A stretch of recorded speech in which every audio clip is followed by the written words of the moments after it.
We are currently having an epidemic of chronic diseases, not only in this country but worldwide.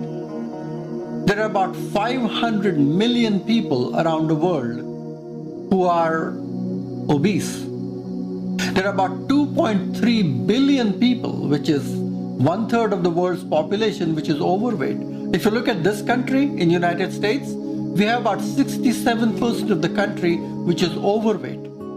We have about 33% of adults which are obese, simply obese.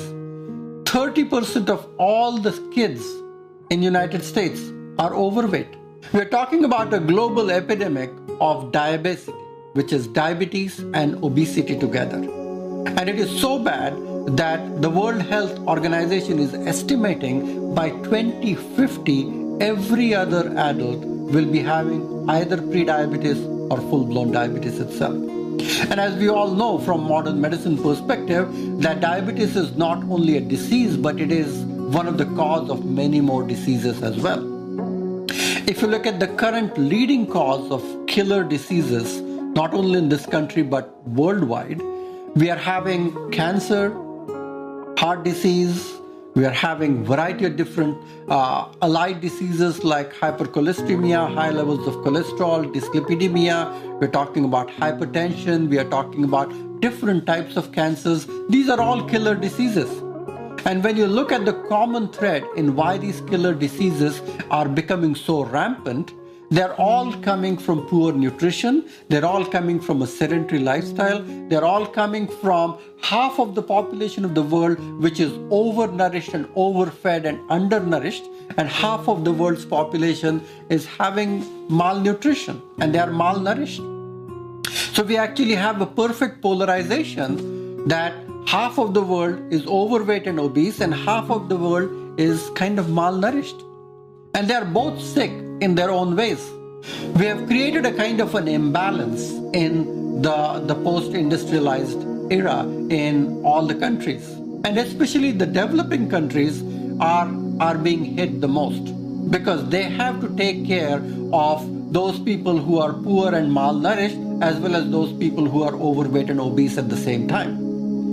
So we have to go back and start educating our own children, our own people, the whole strata of society, and how these different foods, which are actually related with creating an epidemic of prediabetes, diabetes, overweight, obesity.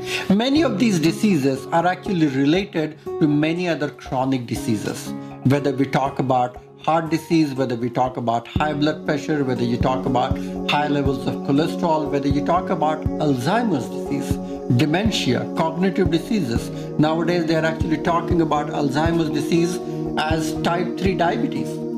So the same situation where this oxidized cholesterol, which is getting stuck in the vessels of your heart or to the brain.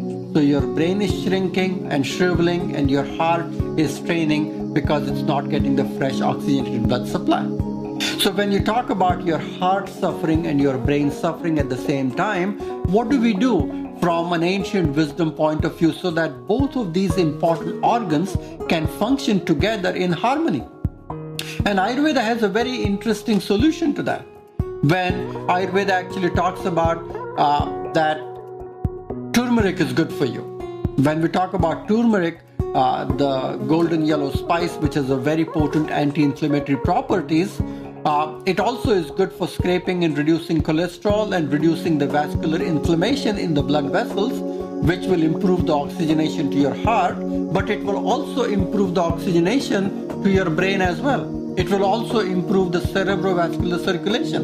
So turmeric is good for heart, good for brain. When you do alternate nostril breathing or pranayama, as yoga tells us about, the alternate nostril breathing is good for heart, good for brain.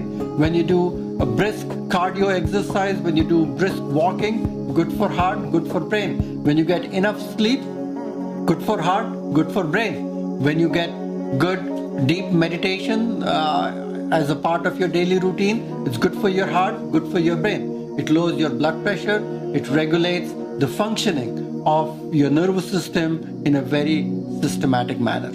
So we are actually looking at the holistic principles of Ayurveda that can be applied, and that would be a huge template of prevention of the onslaught of these chronic diseases.